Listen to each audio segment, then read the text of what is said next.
Përshëndetje të nderuar shikues. Mirë se vini në podcastin me temë Formimi i personelit të shërbimit mjekësor me kulturë dhe aftësi profesionale të parametrave europian. Është në vazhdimsi të episodeve të podcastit të organizuar nga Universiteti Mesdhetar. Sot kam kënaqësinë që të kem në panel pedagoge dhe profesioniste nga Fakulteti i Shkencave Mjekësore. Kam kënaqësinë që të diskutoj mbi të gjitha rrethanat e formimit të këtij personeli, e përballjes me sfidat pasi ata diplomohen, me kolegen time, Besa Hyseni, e cila është një profesioniste dhe pedagoge pranë këtij fakulteti, me një eksperiencë të gjatë akademike, qoftë brenda apo dhe jashtë vendit. Me eksperiencat e saj, ajo do na sjellë sot një këndvështrim ndryshe, por dhe informues mbi këtë fushë. Njëkohësisht, kolegen tjetër, Marina Hida, profesioniste dhe pedagoge pranë Fakultetit të Shkencave Mjekësore, e cila do na japi pikpamjet e saj mbi eksperiencat qoftë në punë si infermiere, por qoftë edhe si pedagoge, duke treguar kështu se pse do ishte zgjidhja ideale Universiteti Mesdhetar për studimet tuaja. Besoj mund të filloj me një pyetje të përgjithshme ndoshta. Çfarë kuptoj me formim profesional mjekësor ose më saktë shëndetësor në ndërtimin ose në rëndësinë që ka në ndërtimin e një sistemi shëndetësor funksional dhe të besueshëm? Atëherë faleminderit Dea për pyetjen. Formimi profesional i vazhduar është një detyrim profesional i çdo profesionisti shëndetësor, si fizioterapeutik dhe infermieror, po ashtu dhe i të gjitha specialiteteve të mjekësisë. Formimi i vazhduar nënkupton trajnimet profesionale, të cilat çdo profesionist është i obliguar ti përmbush. Këto janë në fakt jo vetëm detyrime, po themi profesionale, por njëkohësisht dhe detyrime etike, morale, që çdo profesionist duhet t'i ketë në konsiderat. Për të pasur gjithmonë profesionist cilësor, sepse sot ne kërkojmë gjithmonë më shumë t'i bashkojmë kurrikulës europiane. Duke qenë që jemi dhe në proces të ndërkombëtarizimit të institucionit, pra të universitetit ton, është shumë e rëndësishme që të kemi profesionist që në bankat e universitetit që t'i drejtohen trajnimit të vazhduar dhe për këtë arsye shpeshherë mund të profesionistët ose dhe studentët kërkohet që të bëjnë trajnime si brenda vendit dhe jashtë vendit.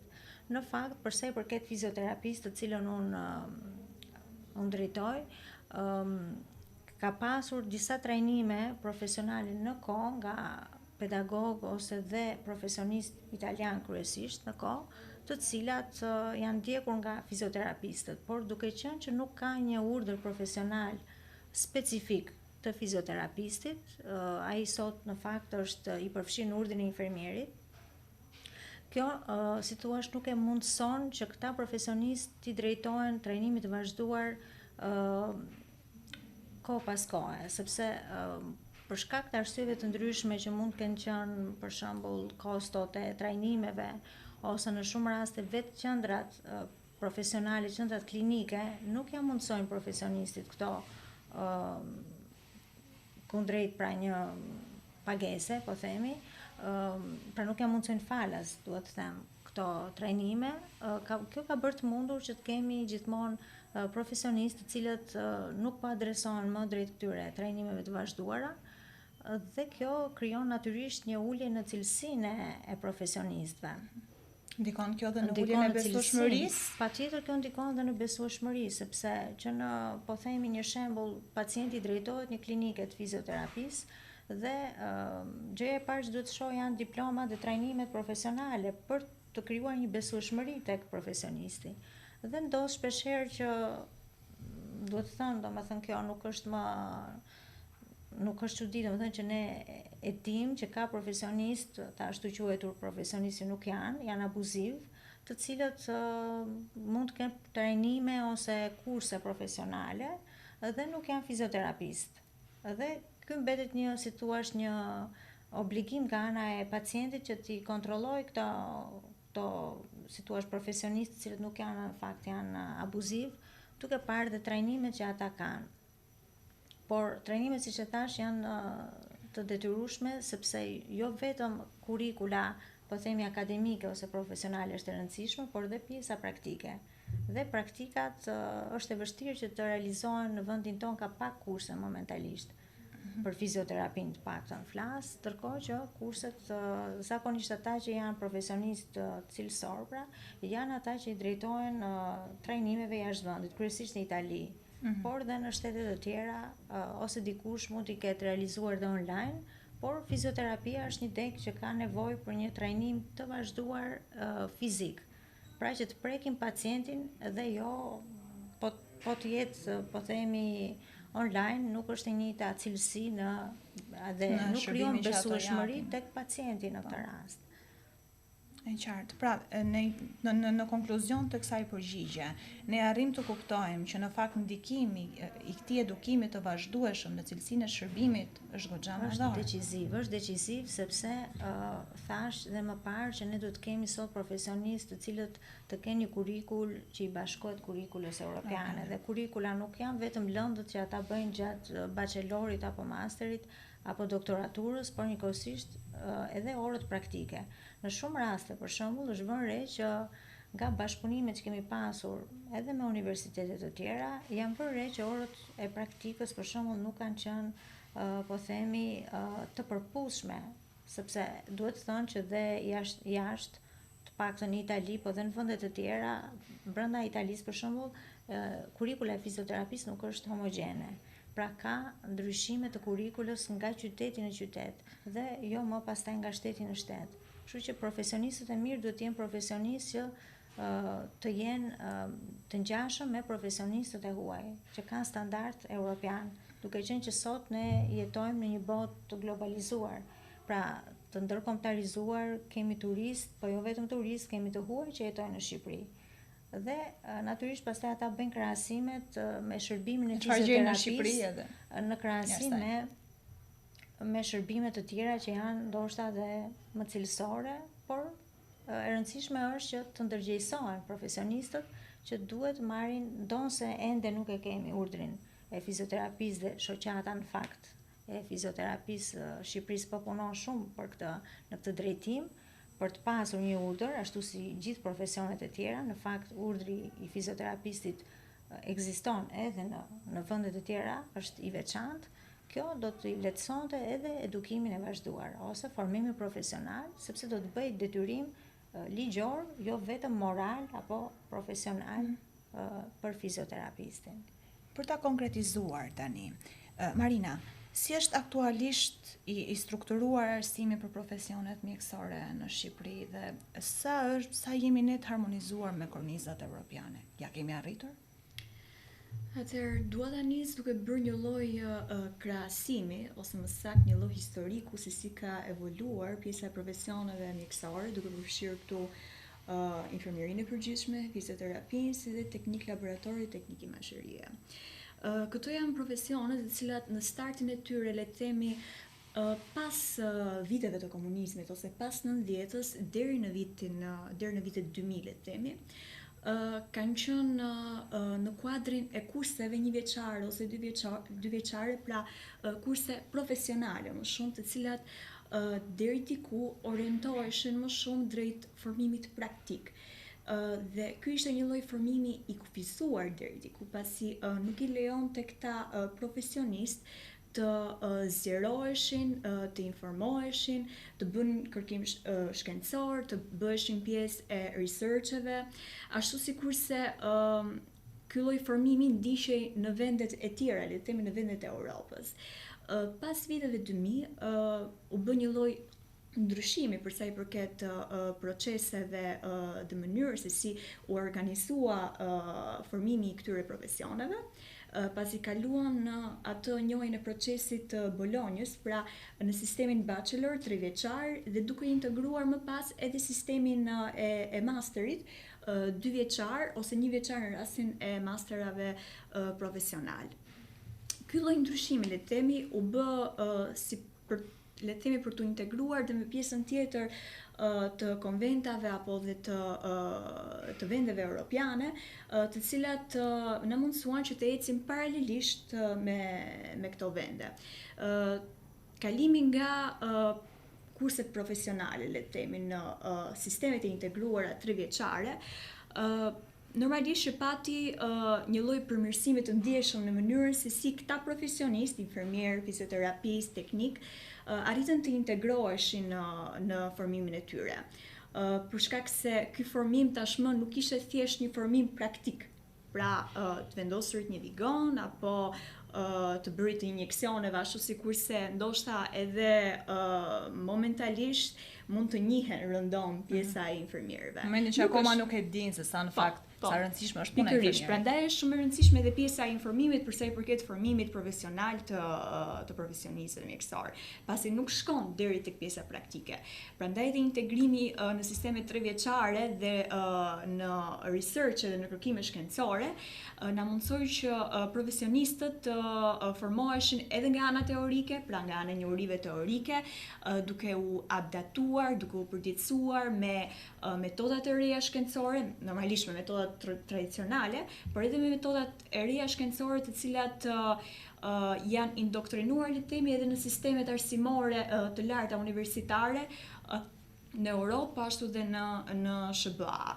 Përpos kësaj, normalisht pjesa praktike, që është një nga pjesët më të rëndësishme, le të themi, unë mund ta kuadroj, le të themi, diku tek 35% pjesën teorike, 30% pjesën praktike, dhe normalisht pjesa tjetër kërkon edhe pjesën e researcheve dhe kërkimeve shkencore.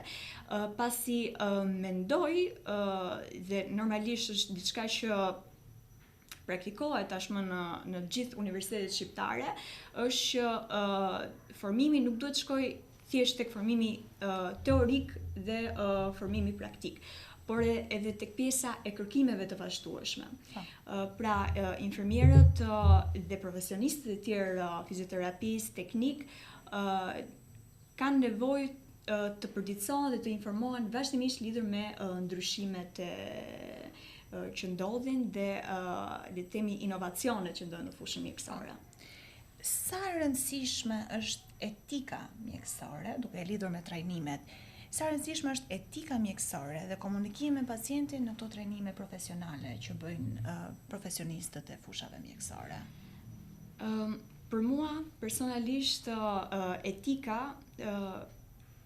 dua ta nis fillimisht që profesionet mjekësore, pra profesionistët mjekësor, infermier, mjek, fizioterapist dhe teknik nuk janë thjesht profesione të cilat bëhet një punë, paguesh dhe mbaron me aq.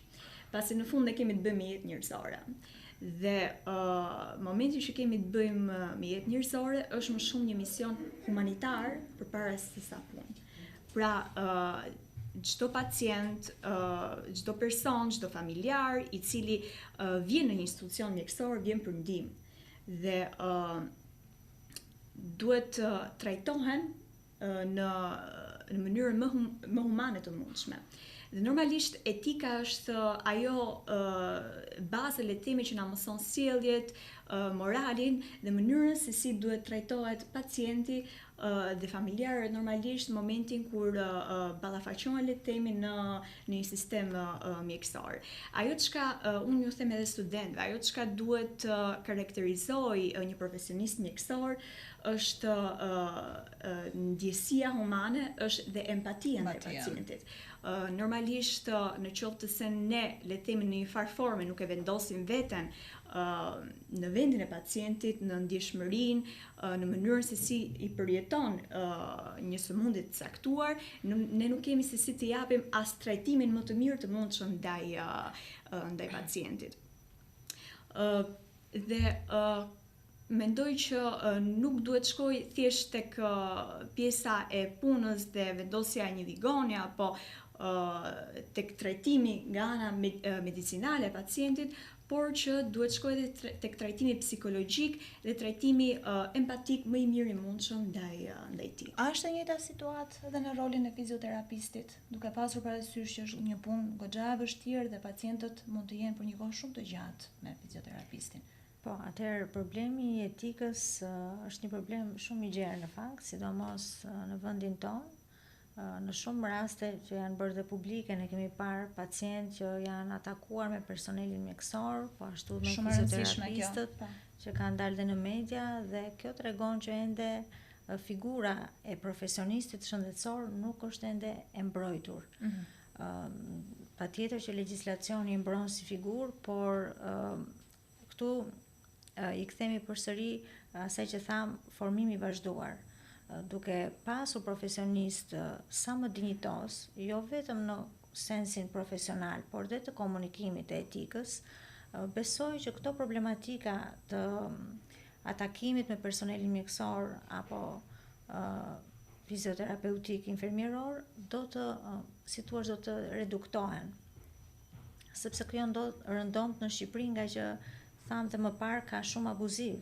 Dhe tek publiku ose tek pacienti është, si thuash, frika se janë të gjithë të njëjtë. Po, janë të friksuar se janë të gjithë njësoj, ose në shumë raste për shembull dëgjojmë që pacientët i drejtojnë klinikave jashtë, sepse në shumë raste ata janë mosbesues për shërbimin që u ofrohet.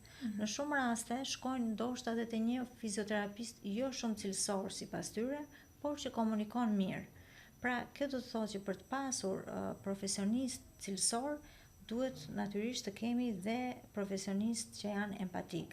Natyrisht empatia është një element dhe çelësi kryesor, por që duhet mësuar, mendoj unë, që në momentin që ata janë student. Pra, sepse nuk mund të mësohet empatia në momentin që ai bëhet profesionist. Empatia duhet të jetë pjesë e kurikulës, programit profesionist dhe shëndetësor, por jo vetëm, dhe të mësohet edhe në praktikat që ata zhvillojnë me studentët, pra që profesionistët zhvillojnë me studentët. Pra në këtë aspekt, kjo nuk do të thotë që profesionistët duhet të jenë më shumë empatik se ç'duhet, por duhet të ruajnë një vit të mesme, një balancë midis empatisë dhe profesionalitetit. Pra mos bëhemi dhe shumë miqësor apo po themi të socializohemi më tepër se ç'duhet me pacientin, sepse dhe kjo mund të lëj vend për paragjykime ose për keqkuptime nga ana e pacientit. Por gjithmonë duhet etika e mirë e komunikimit jo vetëm me pacientin, por dhe me familjarët, sepse në shumë raste ne mund të trajtojmë pacientë jo koshient për problematikën që ata kanë, mund të jenë pacient neurologjik, për shembull, me Alzheimer, po marrim një rast të një pacienti me humbje të kujtesës, i cili nuk e vlerëson dot etikën apo komunikimin me ne. Kështu që do të jetë familjari ai që do të ndërgjegjen tonë se si do e vlerësojmë. Po. Në fakt, për ta lidhur me të dyja, me mënyrën se si ju qasët, mua më kujtohen fjalë të pacientëve që kam pasur, dhe për ta lidhur me etikën dhe komunikimin, që është shumë i rëndësishëm, më është thënë tekstualisht fjalia që ti më shërove sepse më fole mirë dhe gjysmën e punës e bëre.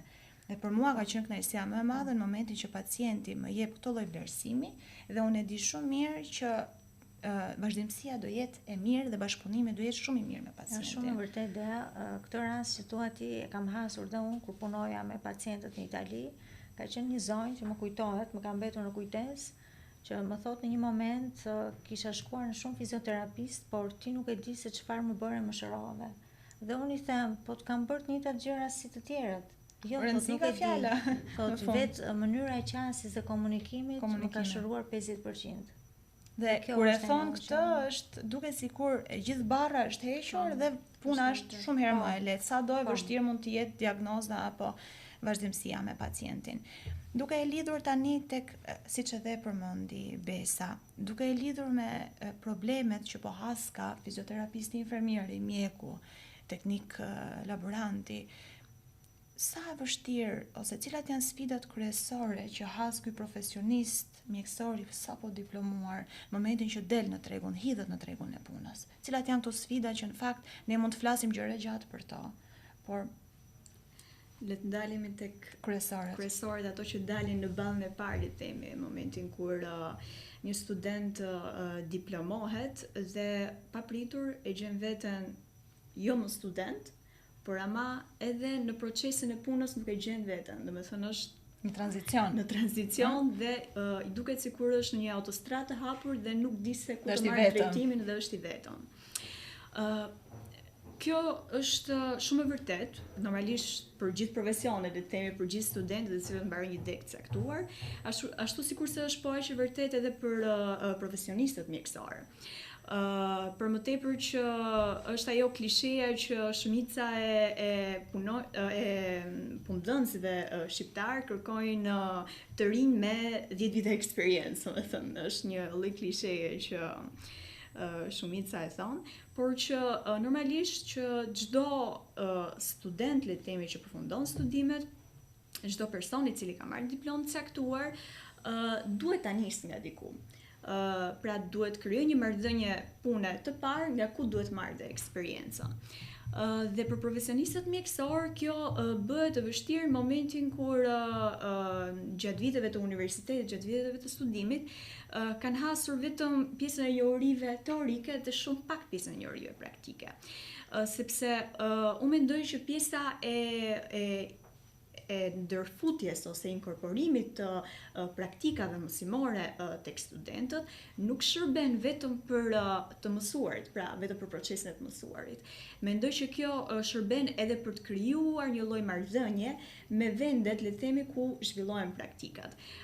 Për mua, si person gjatë këtyre viteve, ka qenë shumë i rëndësishëm procesi i njohjes dhe i krijimit të një rrjeti lidhjesh. Pra, të njohurit të personave, të bërit të ditur të aftësive të tua tek personat ku ti has një lloj marrëdhënie praktike.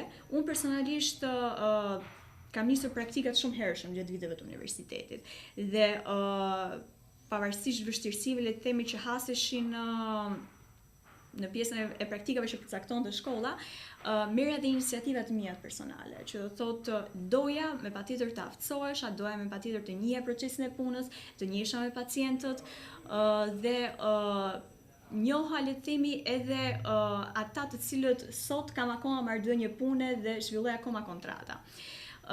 Dhe prandaj edhe universiteti jon, universiteti mesetar, fokusohet shumë tek pjesa e praktikave, që do të thotë jo vetëm në procesin e të mësuarit praktikisht, por edhe në procesin e krijimit të këtyre marrëdhënieve, të këtyre kontratave, të cilat nesër pas nesër studenti kur të diplomohet të mos haset në këtë i vetëm në këtë rrugtim, duke mos ditur ku të shkojë, por të ketë një lloj dere të hapur ku mund të punësohet dhe ku mund të krijojë atë eksperiencën e parë, e cila do të jetë edhe piknisja e rrugtimit të tij të mëtejshëm. Prandaj është e rëndësishme që për studentët, sidomos studentët që i përkasin profesionistët mjekësorë, le të themi, të krijojnë këtë lloj marrëdhënie dhe këtë lloj njohje për të krijuar një lloj rrugtimi të mëtejshëm profesional. Po ashtu, përveç pjesës së punësimit, është dhe pjesa e adaptimit, le të themi, me kushtet e punës. Momentin kur hasesh në atë ditën e parë të punës si profesionist, ndonjëherë ndihesh çfarë do bëj, cila është përgjegjësia ime, cila është puna ime. Prandaj mendoj që edhe nga ana tjetër, nga pala tjetër, duhet të jetë një lloj sensi pozitiv, le të themi, në mirëpritjen e këtyre profesionistëve kur vinë për herë të parë si student. Do doja të ndalesha tek të dyja me sa mundeni të më tregoni si ka evoluar roli i fizioterapistit në trajtimin, rehabilitimin dhe parandalimin e smundjeve, dhe nga krahu tjetër e njëjta gjë për rolin e infermierëve, që në fakt u cek edhe në fillim, por shkurtimisht edhe për dëgjuesit edhe shikuesit. Roli i fizioterapistit ka pasur një evolucion të madh, po themi, këto vite në Shqipëri, duke menduar që ky profesion ka qenë inekzistent, po themi, përpara 20 vitesh në Shqipëri. Relativisht është një profesion i ri në vendin tonë, ndonse më parë kemi pasur në trajtën e kurseve, mund të themi, jo universitare ose të specializimeve të shkurtra mjekësore, por nuk ka ekzistuar një figurë reale, po themi, fizioterapistit. Ndonse në vitet e para në Shqipëri fokusi kryesor ka qenë rehabilitimi i pacientit ortopedik, sot kërkohet gjithmonë më shumë një qasje multidimensionale këtij profesioni, ashtu si pas kurrikulës europiane. Pra kërkohet që të punohet më tepër me pacient neurologjik, me pacient kardiovaskular, por që momentalisht Shqipëria nuk i ka strukturat për një rehabilitim kardiovaskular të mirëfillt, sipas standardeve europiane. Po kështu, edhe përsa i përket disa rehabilitimeve të tjera, kryesisht rehabilitimit pediatrik, mbetet për të dëshiruar përsa i përket strukturave dhe profesionistëve të specializuar që do të punojnë në këto struktura. Kështu që dhe te ne kjo po fillon, si thua, të bëhet pjesë e kurrikulës tonë, por edhe e trajnimeve profesionale. Besoj t'ja më shumë shpesh dhe studentëve rëndësinë. Patjetër, domethënë e rëndësishme është që ndoshta dhe fakulteti ose universiteti të mundsoj këto praktika si në bashkëpunim me universitete të tjera jashtë, Që për të folur në lidhje me këtë, që do jetë ta elaborojnë po, ndoshta, por është e rëndësishme pra që të hapen struktura, dhe ndoshta universiteti do t'i duhet në të ardhmen që të investojë në këtë drejtim, të hapje si një klinike ose të një spitali universitar që do të mundsojë që këto praktika të bëhen nga profesionistë në fakultetin tonë, në Universitetin Mesatar të Shqipërisë. Te infermieri? Te infermieri unë do ta nis me një citim shumë të shkurtër që thot që mjeku kuron sëmundjen, ndërsa infermieri kuron pacientin. Që do të thotë nëse më përpara infermieri shikohej me syrin e asistentit ose ndihmësit të mjekut, tashmë edhe roli i infermierit ka evoluar goxha. Që do të thotë ka evoluar në sensin e vendimarrjes, tashmë nuk kemi thjesht në rolin e të asistuarit të mjekut apo le të themi marrjes vendime vetëm nga ana e mjekut, por edhe vetë infermieri hyn në procesin e advokacisë së pacientit, por edhe në procesin e vendosjes së diagnozave. Pra, infermieri ka të drejtë në vendosjes së diagnozave infermierore, në rolin e vendimarrjes, të cilat me kalimin e viteve dhe me evoluimin e vazhdueshëm ka dhënë një lloj feedbacku pozitiv në kuadrin e trajtimit, pra në efikasitet dhe në efektivitetin e trajtimit të pacientit. Normalisht mbetet akoma për të punuar lidhur me këtë rol, por që ne themi që nga ai lloj historiku që ne përmendëm më parë, lidhur me evoluimin e statusit të infermierit, kemi goxha përmirësime në këtë kuadër. Duke dashur të marrim diçka, të prekim një temë shumë të rëndësishme që e ceke në përgjigjen e mëparshme. A ofrohen mundësi mobiliteti, lëvizje, Erasmus plus në universitetin tonë? Kemi bashkëpunime? Po. Ta dëgjojnë dhe studentët tanë, ata që do vinë? Dhe kjo është në fakt një pyetje shumë e rëndësishme, përse përket ndërkombëtarizimit, e cekëm pak dhe më sipër. Universiteti ynë në fakt ka shumë marrëveshje bashkëpunimi me disa shtete brenda Bashkimit Evropian, por dhe jashtë.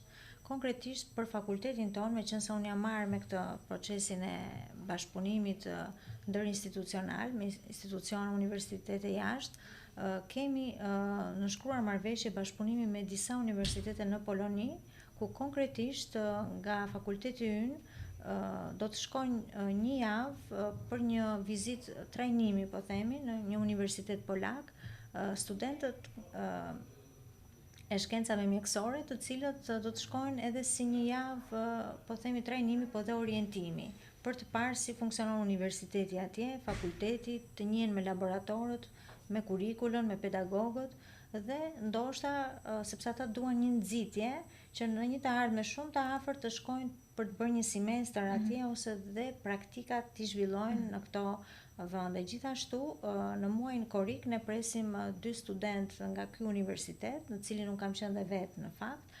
E kam mësuar, po, ky është një lajm shumë i mirë që do të vinë të bëjmë praktika profesionale në qendrat apo spitalet me cilat ne kemi marrëveshje këtu në Shqipëri, dhe do të qëndrojnë për një periudhë relativisht të gjatë. për të bërë praktika.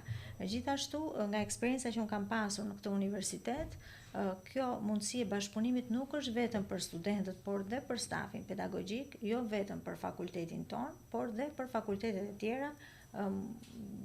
Domethënë është kjo lehtësi e marrëveshjeve Erasmus. Në fakt kam qenë përpara disa muajsh në këtë universitetin polak ku kam dhënë mësim, kështu që kjo e lehtëson dhe stafin për të pasur, si thuaç, profesionistë atë që thamë më parë, të standardeve europiane. Së fundmi ne kemi nënshkruar edhe një marrëveshje edhe jashtë Bashkimit Evropian me një universitet gjeorgjan, me të cilën do të kemi kontakte në vazhdim, pra bashkëpunime për konferenca, trajnime apo shkëmbim të stafit dhe të studentëve njëkohësisht. Lajme shumë të mira. Po. Për ta përmbyllur, do doja një mesazh nga secila pse studentët duhet të ndjekin një karrierë në njëra nga degët tona në shëndetësi, pranë fakultetit të shkencave mjekësore në Universitetin Mesdhetar. Pse duhet na zgjedhin ne, me pak fjalë? Po, ne duhet na zgjedhin sepse ne jemi një nga universitetet më prestigjioze sot, jo vetëm për sa i përket ndërkombëtarizimit që ne e cekëm pak, procesit ndërkombëtarizimit që është shumë i rëndësishëm në fakt për universitetin ton, por dhe të stafit pedagogjik, që është pika kyçe mendoj unë, duke krahasuar tani edhe nga eksperienca që kam disa vjeçare në universiteti ynë i ka përzgjedhur në mënyrë shumë, po themi, të detajuar stafin si me kurrikull profesionale jashtë vendit, por dhe brenda vendit. Kështu që ky gërshetim si i atyre që kanë studiuar jashtë, por dhe brenda vendit dhe i moshave të ndryshme, sepse si thua më të vjetrit na japin eksperiencë shumë të gjerë për sa i përket akademisë, por është një shkëmbim gjithmonë në të mirë të studentit dhe në të mirën e stafit njëkohësisht.